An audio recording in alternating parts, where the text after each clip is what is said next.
Bonjour les excellents, dans cette vidéo, exercice niveau première en spécialité maths sur le chapitre des probabilités conditionnelles. Allez, c'est parti.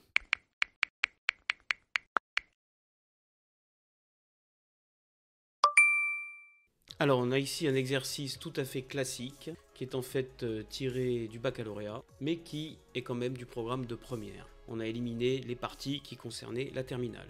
Donc la pause du midi. Une enquête a été réalisée auprès des élèves d'un lycée afin de connaître leur point de vue sur la durée de pause du midi ainsi que sur les rythmes scolaires. L'enquête révèle que 55% des élèves sont favorables à une pause plus longue le midi et parmi ceux qui souhaitent une pause plus longue, 95% sont pour une répartition des cours plus étalée sur l'année scolaire. Donc on a ici 55% des élèves favorables à une pause plus longue. Comme d'habitude, dans l'énoncé, vous repérez déjà ce qui est important. Et parmi ceux qui souhaitent une pause plus longue, 95% veulent une répartition des cours plus étalée. Parmi ceux qui ne veulent pas de pause plus longue le midi, seulement 10%, ça c'est une autre information, sont pour une répartition des cours plus étalée sur l'année scolaire. On choisit un élève au hasard dans le lycée. On considère les événements suivants. Donc, grand L, l'événement, l'élève choisi est favorable à une pause plus longue le midi. Et grand C, l'événement, l'élève choisi souhaite une répartition des cours plus étalée sur l'année scolaire. Petit 1, construire un arbre pondéré décrivant la situation. Alors, d'après ce qu'on nous dit, donc il y a les deux événements qui ont été définis et on nous demande de tracer un arbre pondéré. Donc un arbre pondéré, qu'est-ce qu'on va bien pouvoir mettre dans cet arbre? Donc le point de départ c'est l'univers entier, c'est oméga. Ensuite, donc l'énoncé est structuré de telle façon que la première étape de l'arbre c'est favorable à une pause plus longue ou bien pas favorable à une pause plus longue.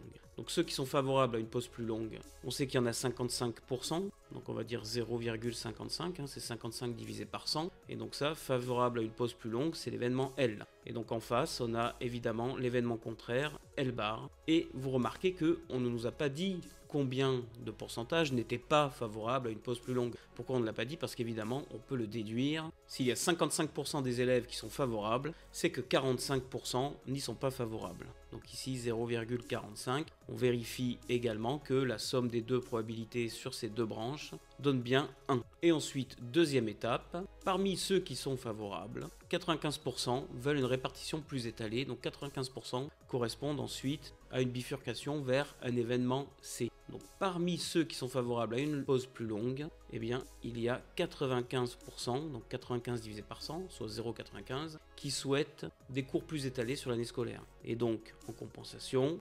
0,05 probabilité, 5% parmi ceux qui veulent la pause plus longue, qui ne souhaitent pas de cours plus étalés sur l'année scolaire. Voilà. Et ensuite, parmi ceux qui ne veulent pas de pause plus longue, on a 10% qui veulent une répartition plus étalée. Donc 10% ici, 0,10 qui vont vers l'événement C. Et ici, bien évidemment, 90%, donc 0,90 qui ne souhaitent pas de répartition plus étalée. Et donc là, on a bien l'arbre pondéré. Donc je rappelle le principe d'un arbre. Un arbre, il y a plusieurs étages. Celui-ci en a deux qui correspondent à des événements successifs, soit réellement successifs dans la réalité, soit qu'on interprète comme successifs pour se simplifier en fait la construction de l'arbre. Le point de départ c'est toujours l'univers entier oméga. Le premier étage correspond à un premier choix, c'est-à-dire favorable à une pause plus longue ou bien non favorable à une pause plus longue. Et le deuxième étage correspond à un deuxième choix qui lui est je veux répartir les cours durant l'année scolaire ou alors ça ne m'intéresse pas. Donc C ou C bar. Et donc évidemment C ou C bar on le retrouve en partance de L mais aussi en partance de L bar. C'est le deuxième choix, donc là on a un arbre à deux étages et le fait que c'est un arbre pondéré signifie, je vous le rappelle, qu'on doit écrire sur chaque branche de l'arbre la probabilité correspondante. Par exemple pour aller de oméga à L bar on doit écrire la probabilité ici et ici par exemple on doit écrire la probabilité de se retrouver en C en étant parti de L bar. Voilà, on va pouvoir passer à la question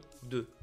Question 2, calculer P de L inter C, la probabilité de l'événement L inter C. Alors, P de L inter C. Alors, si on était en seconde, eh bien, on utiliserait l'arbre directement et on calculerait, en fait, sans trop d'explications. Mais maintenant que vous êtes en première et que vous avez étudié le cours sur les probabilités conditionnelles, il faut qu'on utilise les probabilités conditionnelles. Pourquoi? Parce que ici, en fait, sur cette branche, le 0,95, c'est ce que l'on appelle la probabilité de l'événement C, sachant l'événement L. P de C, sachant L. Pourquoi? Parce que cette probabilité-là, c'est la probabilité on se retrouve sur l'événement C, sachant que le point de départ c'est L. Vous voyez bien qu'il y a une autre façon de se retrouver en C, c'est en ayant un point de départ intermédiaire à L bar. Donc ceci c'est P de C sachant L, et ici, bien sûr, c'est tout simplement P de L, puisqu'on part de oméga et on va vers l'événement L. Et donc, si vous vous souvenez de votre formule de cours, P de L inter C, en fait il y a deux façons de le calculer, soit on va dire que c'est P de L fois P de C sachant L, ou alors on pourrait dire aussi P de C fois P de L sachant C. Sauf que P de L sachant C, avec l'explication que je vous ai donnée, ça voudrait dire aller vers l'événement L sachant qu'on démarre de l'événement C. Alors aller vers l'événement L sachant qu'on démarre de l'événement C, c'est absent de notre arbre pondéré, puisque l'arbre pondéré il se lie toujours de la gauche vers la droite. On ne peut pas rebrousser chemin comme ça, dire ah oui je pars de C je vais vers L, non. Donc en fait cette deuxième formule existe aussi, mais elle n'est pas applicable avec l'arbre que l'on a ici. Et cet arbre, on a été obligé de le dessiner comme ça à cause de l'énoncé. L'énoncé est tourné de telle façon qu'il y a un seul arbre possible que vous pouvez tracer au niveau de la question 1. Et donc ça vous oriente aussi pour la question 2, c'est obligatoirement cette formule-là. Ensuite on remplace, donc P de L, on l'a dit 0,55, et P de C sachant L, 0,95. On prend sa calculette et on calcule le résultat. Alors en général, dans les exercices de probabilité, on vous indique en fait d'arrondir les probabilités. Ici, par contre, ce n'était pas indiqué. Au niveau de la question 2, ni dans la partie énoncée, ni dans la partie question, on nous a dit qu'on pouvait arrondir à une certaine valeur. Il n'y a que dans la question 4 où on nous dit donner une valeur arrondie à 10-4. Ce n'était pas indiqué dans la question 2, donc si ce n'est pas indiqué, vous devez indiquer la valeur entière avec tous les chiffres après la virgule que la calculatrice vous donne. Et donc ici, ça fait 0,5225.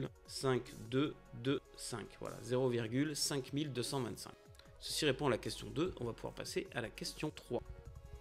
Question 3, montrer que P de C égale 0,5675. Donc on nous demande P de C.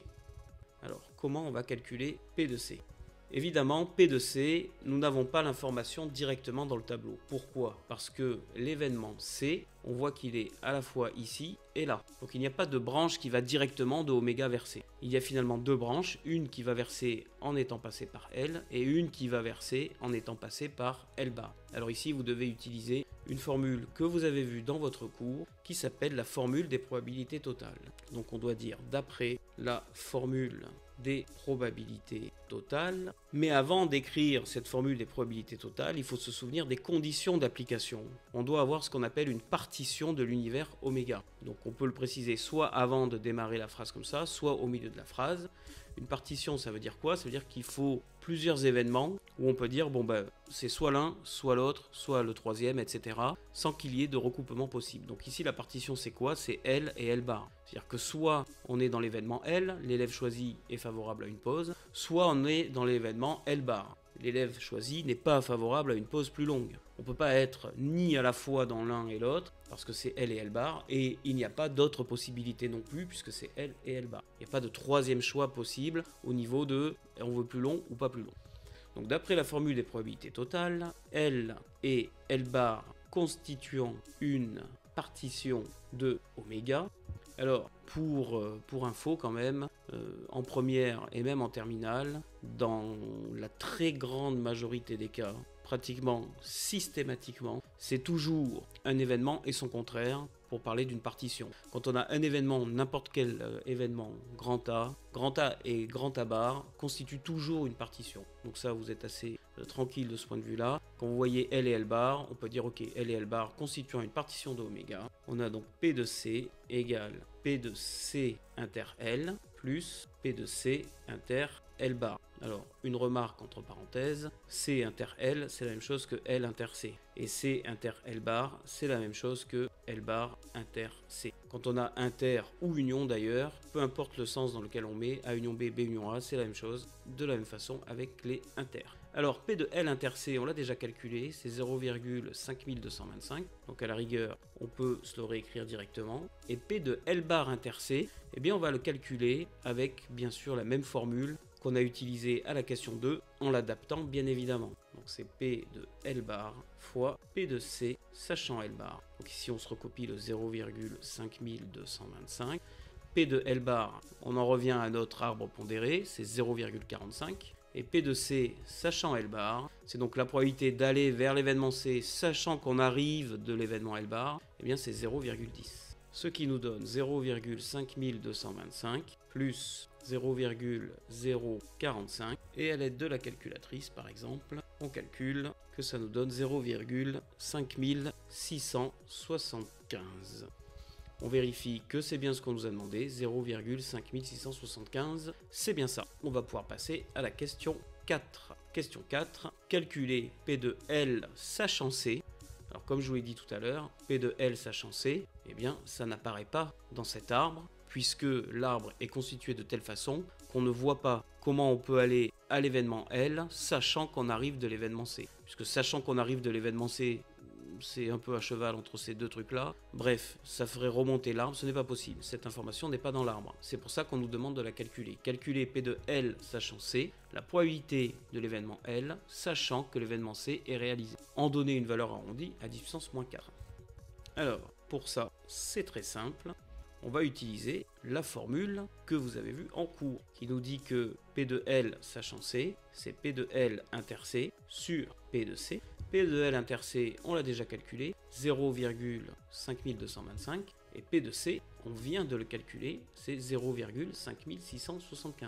Alors on nous a dit de l'arrondir à 10 puissance moins 4, on prend sa calculatrice pour faire le calcul. Alors sur la calculatrice, on remarque que des chiffres après la virgule, il y en a autant qu'on veut, donc d'où l'intérêt de faire un arrondi, parce que sinon on serait bien embêté. Et donc l'arrondi à 10 puissance moins 4, on obtient 0,9207. Et là, on précise quand même qu'on vient de faire un arrondi, donc on dit à 10 moins 4 près. Voilà, donc encore une fois, un exercice très classique avec des questions que vous retrouvez à chaque fois dans chaque exercice qui concerne les probabilités conditionnelles. Donc travaillez bien cet exercice, c'est toujours le même schéma de calcul qu'on utilise.